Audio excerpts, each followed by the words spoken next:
यदि कामयाबी की सीरीज पर चढ़ना है तो रोज़ लगातार थोड़ा थोड़ा पढ़ना है। नमस्कार दोस्तों, मैं हूं आपका दोस्त वाईडी और आप देखना प्रारंभ कर चुके हैं प्लस माइनस की ये कामयाबी सीरीज। और इस सीरीज में आपका बहुत बहुत स्वागत है, अभिनंदन है। मित्रों, उम्मीद कर रहा हूँ आप बहुत अच्छे होंगे, स्वस्थ होंगे, मस्त होंगे और अपने परिवार की उम्मीदों पर खरा उतरने की कोशिश कर रहे होंगे। मित्रों, जैसा कि आप जानते हैं कि DSSB 2023 हमारे लिए बेहद खास है और इस परीक्षा में हम 100% सिलेक्शन लेकर रहे हैं। इसलिए ये सीरीज़ हमने प्रारंभ कर रखी है। ये बहुत बड़ी एक प्रश्नों की श्रृंखला है जिसमें आप सभी जुड़ करके और हिंदी विषय को मजबूत बना लेंगे। चलिए आज की क्लास की यहाँ से शुरुआत करते हैं। मित्रों, आप सभी का फिर से एक बार तहे दिल से अभिनंदन और स्वागत। पिछली कक्षाओं को आपने जो प्रेम और स्नेह दिया उसके लिए भी आपका बहुत बहुत धन्यवाद। क्लासेस आप देखते रहें, आपको बहुत अच्छी लगती हैं तो क्लासों को आगे शेयर भी करते रहें। और अगर आप उससे कुछ सीख रहे हैं तो आप लाइक, कमेंट और वो सारी चीज़ें जो यूट्यूब पर आप किया करते हैं वो डेफिनेटली करते हैं। चलिए दोस्तों, तो आज की क्लास की शुरुआत करते हैं। आपका दोस्त वाईडी आपके साथ। चलिए, आज का ये जो सारी चीज़ें हैं वो हम बताया करते हैं आपको। चलिए, आप खुद समझदार हैं। आज की क्लास का पहला प्रश्न ये रहा दोस्तों, दिए गए शब्द की संधि ज्ञात कीजिए। और ज़बरदस्त संधि है, देखते ही पता चल रहा है कि संधि तो है व्यंजन। संधि कौन सी है दोस्तों? व्यंजन। देखिए, संधि के तीन टाइप, संधि के तीन टाइप और संधि के तीन टाइप में एक टाइप है आपका स्वर संधि। स्वर से स्वर का मेल होता है। और एक होता है व्यंजन संधि और एक होता है विसर्ग संधि। ठीक है दोस्तों, यहाँ परिवर्तन व्यंजन में होता है, यहाँ परिवर्तन स्वर में होता है और यहाँ परिवर्तन विसर्ग में होता है। जहाँ परिवर्तन होता है संधि का नाम हम वही रखते हैं। ठीक है, तो यहाँ पर किस में परिवर्तन होगा और कैसे इसका संधि रूप बनेगा वो देखिएगा। ये सीधा सीधा आपको दिख रहा है, ये स्वर रहित व्यंजन है, स्वर रहित वर्ण है और स्वर रहित वर्ण को हम व्यंजन कहते हैं। और उसके बाद में गज शब्द लिखा हुआ है। देखिएगा, पहले पद का अंतिम वर्ण और दूसरे पद का पहला वर्ण ही हम परिवर्तित करने की कोशिश करते हैं। संधि का ये खास नियम है, चाहे वो व्यंजन हो, चाहे वह स्वर संधि हो और चाहे वह विसर्ग संधि हो। तो यहाँ पर दिक और गज का क्या बनेगा, इसका एक नियम है दोस्तों व्यंजन संधि का, कि अगर क च ट त प यानी प्रथम वर्ण के बाद में, किसी वर्ग के प्रथम वर्ण के बाद में तीसरा वर्ण आता है तो ये पहला वर्ण है वो भी तीसरा हो जाता है। तो देखो बेटा, पहला क है और क का तीसरा क्या होता है? ख दूसरा और ग तीसरा। यदि ये आधा अक्षर है यानी अर्धाक्षर है तो ये भी अर्धाक्षर रहेगा, ये भी अर्धाक्षर रहेगा। ख तो इसमें होता नहीं है, पहला, दूसरा और तीसरा। तीसरा क्या बनता है? ग। तो इसका ग बनाएंगे, बना दीजिएगा। दी क गज, ये तो गलत है, ये तो क को पूरा कर दिया गया है। नहीं, ये नहीं है, ये यहाँ पर सही उत्तर बन जाएगा दिक धन गज का बनेगा दिग्गज। और ये क गलत हो गया और ये क गलत हो गया, तो इसलिए इसका सही उत्तर जो है वो विकल्प बी होगा। ठीक है, चलिए, समझ में आ रही है बात? बहुत बढ़िया। दिए गए शब्द युग्म का सही अर्थ युग्म ज्ञात कीजिए।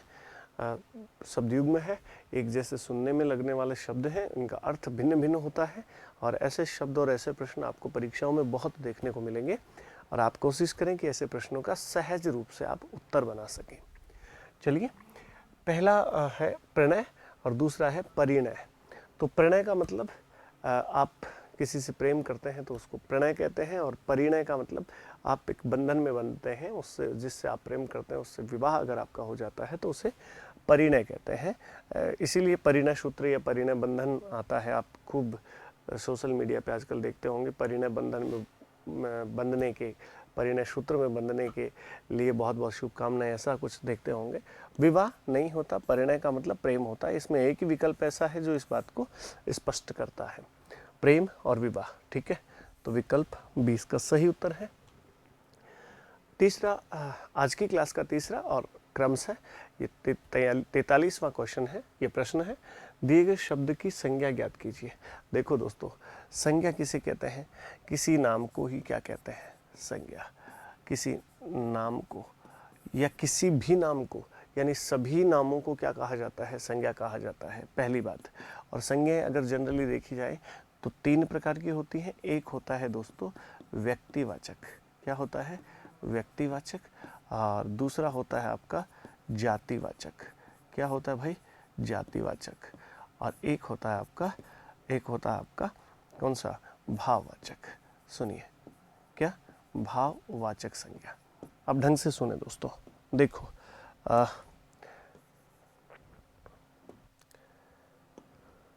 भाववाचक, व्यक्तिवाचक संज्ञा वे शब्द होते हैं जो किसी एक ही व्यक्ति, वस्तु, स्थान आदि का बोध कराने वाले शब्द होते हैं, या आदि के नाम का बोध कराने वाले शब्द होते हैं, उनको बोलते हैं व्यक्तिवाचक संज्ञा। किसी एक वर्ग का, पूरे वर्ग का, जैसे आप कहो कि नदी, तो नदियों में सभी नदियां आ गई। जैसे आप कहो पर्वत, तो पर्वत में सभी पर्वत आ गए। तो ऐसे शब्दों को जो एक वर्ग का बोध कराते हैं, ज्ञान कराते हैं, ऐसे शब्दों को कहा जाता है जातिवाचक, व्यक्तिवाचक, जातिवाचक। और ये है भाववाचक, वे शब्द जो आदमी के भाव का बोध कराते हैं या व्यक्ति के भाव का बोध कराते हैं, आपके अंदर की बातों को अंदरूनी या आपकी आत्मीयता को पहचानने वाले शब्द, आप यूँ कह सकते हैं भाव को पहचानने वाले शब्द, पहचान कराने वाले शब्द क्या कहलाते हैं? भाववाचक। तो यहाँ पर क्या पूछा गया है? संज्ञा पूछिए, संज्ञा बताइए। देखो यहाँ पर इन तीनों में से तो नहीं है गुच्छा। अब गुच्छे को किस में रखें हम? समस्या तो ये आ गई। अब समस्या बहुत आसान है, ये समस्या नहीं है। इसका उत्तर होगा समूहवाचक संज्ञा। अब सुनो, विद्यार्थी कहेंगे कि सर समूहवाचक संज्ञा हमने नहीं सुना और द्रव्यवाचक संज्ञा नहीं सुना। तो दोस्तों मैं आपको बता दूं कि समूहवाचक और द्रव्यवाचक दोनों पार्ट किसके होते हैं? जातिवाचक संज्ञा के। सुनो, मुख्य रूप से जातिवाचक, व्यक्तिवाचक और भाववाचक होते हैं, लेकिन जातिवाचक के 2 उपभेद होते हैं। एक होता है समूहवाचक, और एक होता है द्रव्यवाचक। और इस द्रव्यवाचक को आप पदार्थवाचक भी कह सकते हो, वाचक भी कह सकते हो। जो पदार्थ या द्रव्य का बोध कराते हैं उन शब्दों को द्रव्यवाचक कहते हैं। जो जातिवाचक का ही एक उपभेद है। और जो समूह का बोध कराते हैं उनको कहते हैं समूहवाचक, या इनको कहा जाता है, समूहवाचक विकल्प में नहीं होता तो आप डेफिनेटली इसे क्या करते? जातिवाचक करते हैं। लेकिन सीधा सीधा दिया हुआ है समूहवाचक, इसलिए इसका सही उत्तर क्या बनेगा दोस्तों? समूहवाचक। क्लियर है? समूहवाचक और द्रव्यवाचक याद रखिएगा, जातिवाचक संज्ञा के उपभेद है। ठीक है? मुख्य रूप से संज्ञा के 3 ही प्रकार होते हैं, 3 ही भेद होते हैं, इनको नहीं जोड़ना है आपको अलग से, ये जातिवाचक संज्ञा के ही उपभेद है। ठीक है? तो चलिए नेक्स्ट, अगला जो क्वेश्चन है अपना, दिए गए वाक्य में उपयुक्त शब्द का चयन करके रिक्त स्थान की पूर्ति करें। प्रदूषण की समस्या आज सारे विश्व के सामने, देखो असाधारण नहीं है, असाधारण तो मतलब कुछ ऐसा जिसकी कल्पना ही नहीं की गई हो, तो उसको असाधारण बोलते हैं, जो साधारण नहीं है। और निकट का मतलब नज़दीक होता है, साधारण हो नहीं सकती। प्रदूषण की जो समस्या है विश्व के सामने साधारण तो नहीं है, तो कैसा रूप है उसका विकराल रूप है, भयानक रूप है, आप यूँ कह सकते हैं। तो विकराल शब्द इसके लिए एकदम सही उत्तर बनेगा। प्रदूषण की समस्या आज सारे विश्व के सामने विकराल समस्या बन गई है। इसका सही उत्तर ऑप्शन डी। नेक्स्ट, अगले प्रश्न पर आते हैं। बहुत ही जबरदस्त सवाल। निम्नलिखित वाक्यों में से शुद्ध वाक्य का चयन कीजिए। शुद्ध वाक्य छांटना है। देखो वाक्य कई प्रकार से अशुद्ध हो सकते हैं, उसमें वचन संबंधी अशुद्धि हो सकती है, उसमें सर्वनाम संबंधी अशुद्धि हो सकती है, उसमें लिंग संबंधी अशुद्धि हो सकती है, उसमें पद क्रम संबंधी अशुद्धि भी हो सकती है दोस्तों। तो चलिए देखते हैं कौन सा वाक्य इसमें से शुद्ध है। पहला विकल्प है दिल्ली विश्वविद्यालयों के एक कर्मचारी। देखो विश्वविद्यालयों, ये वचन संबंधी अशुद्धि हो गई है। विश्वविद्यालयों का एक कर्मचारी कैसे? उसमें तो बहुत सारे अनेक कर्मचारी होंगे भैया। दिल्ली विश्वविद्यालय का एक कर्मचारी गिरफ्तार हो गया, ये मुझे ठीक लग रहा है। अभी रुको, आगे और चलते हैं। एक दिल्ली विश्वविद्यालय, एक दिल्ली नहीं भैया, दिल्ली तो एक ही है, तो इसके पहले एक लगाने की बिल्कुल भी जरूरत या आवश्यकता नहीं है। तो ये विकल्प गलत हो गया, और एक दिल्ली ही इसमें दिया हुआ है, इसलिए ये भी गलत है। और सही उत्तर की पहचान हम कर चुके हैं। विकल्प बी इस प्रश्न का बहुत सही और सटीक जवाब है। क्या होगा? दिल्ली विश्वविद्यालय का एक कर्मचारी गिरफ्तार हो गया। ठीक है, नेक्स्ट अगला सवाल आपके लिए ये रहा। दिए गए शब्द का समास ज्ञात कीजिए। और शब्द है गरुड़ ध्वज। गरुड़ ध्वज, और गरुड़ किसका ध्वज था या फिर गरुड़ ध्वज किसे कहा गया है दोस्तों? तो ध्यान रखिएगा, विष्णु को गरुड़ ध्वज कहा जाता है। किसको? और विष्णु को। ये बात आप बहुत अच्छे से अपने दिमाग में रखें।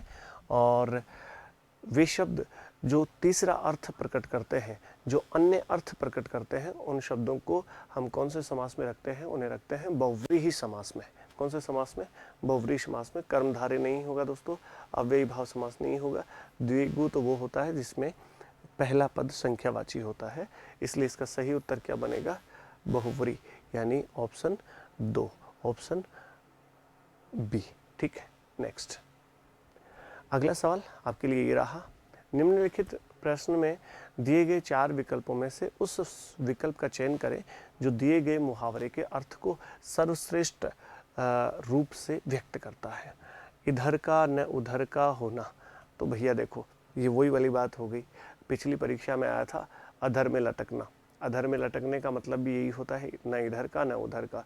वो कहा एक और जाता है, एक और जो ग्रामीण परिवेश है उसमें एक और बात चलती है कि धोबी का कुत्ता न घर का न घाट का, तो वो वाली स्थिति यहाँ पर है। देखें, इधर का न उधर का होना, तो यहाँ पर खुद पर थोड़ा खर्च करना नहीं, ये नहीं है। बेआबरू होना, ये लगता है ये ठीक है, बेआबरू होना। अब इसको ना तो उधर इज्जत मिल रही है ना इधर इज्जत मिल रही है, ये कहीं का नहीं रहा है, इसलिए इसका सही उत्तर बनेगा बी। और कलंक लगना ना, ये जीवन की परवाह न करना, ये भी गलत है, तो ऑप्शन बी इसका सही उत्तर बनेगा क्या? बेआबरू होना। चलिए अगले प्रश्न पर चलते हैं।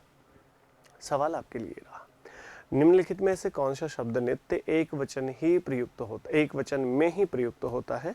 देखो, पेड़ का पेड़ों बन सकता है दोस्तों, तो एक पेड़ और बहुत ज़्यादा हो तो पेड़ों, तो ये तो पेड़ों बन सकता है। लड़का जो है वो लड़कों हो सकता है, लड़के हो सकता है, तो इसका भी बहुवचन बनता है। लेकिन जनता का जनतों नहीं हो सकता, और जनता शब्द को हम अगर किसी वाक्य में प्रयुक्त कर रहे हैं तो आप पाएंगे कि वो एक वचन में ही प्रयुक्त होता है। जैसे आप कहते हो कि वहाँ बहुत जनता थी, तो थी, थे थोड़ी, जनता थी, एक वचन में ही प्रयुक्त होता है, इसलिए इसका सही उत्तर जो बनेगा आपका, ये बनेगा जनता, यानी विकल्प सी इसका सही उत्तर है। क्लियर है? चलिए, और बहुत बढ़िया बढ़िया प्रश्न हम अपने पास है, इन प्रश्नों पर गौर करें तो आप पाएंगे कि हाँ, प्रश्नों का कलेक्शन तो सर आपने बहुत अच्छा किया है, और ये प्रश्न तो बहुत इम्पोर्टेंट सवाल है, महत्वपूर्ण सवाल है। आने वाले प्रश्न भी हैं, आए हुए प्रश्न भी हैं। निम्नलिखित वाक्यों में से मिश्र वाक्य ज्ञात कीजिए। मिश्र वाक्य, देखो दोस्तों, मैंने आपको पहले भी कहा है कि वाक्य के 3 भेद होते हैं, एक सरल, एक संयुक्त और एक मिश्र वाक्य। आइए जान लेते हैं। मुझे एक ऐसा व्यक्ति चाहिए जो मेहनत करता हो। ठीक है, मुझे तो ठीक ठीक यही लग रहा है। ये मुझे मेहनत करने वाला एक व्यक्ति चाहिए नहीं, ये नहीं है। मुझे एक व्यक्ति चाहिए और लगते ही तो दोस्तों आपको मैंने थोड़ी देर यानी पिछली सीरीज में, मैंने पिछली क्लास में आपको बताया था कि ये तो संयुक्त वाक्य की पहचान है। ठीक है, तो ये तो नहीं है। और मुझे एक व्यक्ति चाहिए लेकिन वह मेहनत करता हो, ये लेकिन नहीं आना चाहिए दोस्तों। ये जो और सो जो होते हैं, ये शब्द किसके कीवर्ड माने जाते हैं? मिश्र या मिश्रित वाक्य की वर्ड माने जाते हैं, इसलिए आप इसका सही उत्तर करेंगे ए। माफी चाहता हूँ, इसका सही उत्तर आप क्या करेंगे? ए करेक्ट है, इसमें कोई दो राय नहीं। चलिए नेक्स्ट। निम्नलिखित प्रश्न में दिए गए 4 विकल्पों में से उस विकल्प का चयन करें जो दिए गए मुहावरे के अर्थ को सर्वश्रेष्ठ रूप से व्यक्त करता है। मुहावरा इतनी ज़्यादा बार पूछा गया है आपकी परीक्षा में, मुहावरों को तो ये समझ लीजिए आप, एक भी मुहावरा आपके नज़र से बचना नहीं चाहिए। हिंदी में जितने मुहावरे बन सकते हैं उन सभी मुहावरों को आप पढ़ लें, 2-3 बार पढ़ लें, 5 बार पढ़ लें, जब तक आप इनको तोड़े नहीं तब तक छोड़े नहीं। ठीक है, तो इनको बहुत अच्छे से तैयार कर लें। देखो, उड़ती चिड़िया के पंख गिनना, अब यहाँ पर एक शानदार मुहावरा है, इसका अर्थ देखते हैं। ये कौन सा, इनमें से कौन सा विकल्प इसका सही अर्थ दे रहा है? अज्ञान का पर्दा दूर करना, नहीं। उड़ती चिड़िया के पंख गिन लेने का मतलब है बहुत ज़्यादा अनुभवी हो जाना, बहुत ज़्यादा अभ्यस्त हो जाना। तो यहाँ पर इसका सही उत्तर बनेगा अनुभवी होना। व्यर्थ समय गंवाना नहीं, छुपी हुई प्रतिभा नहीं, बिल्कुल। तो इसका विकल्प बी सही उत्तर है। ठीक है, चलिए। दिए गए वाक्य में उपयुक्त विराम चिन्ह का चयन कीजिए।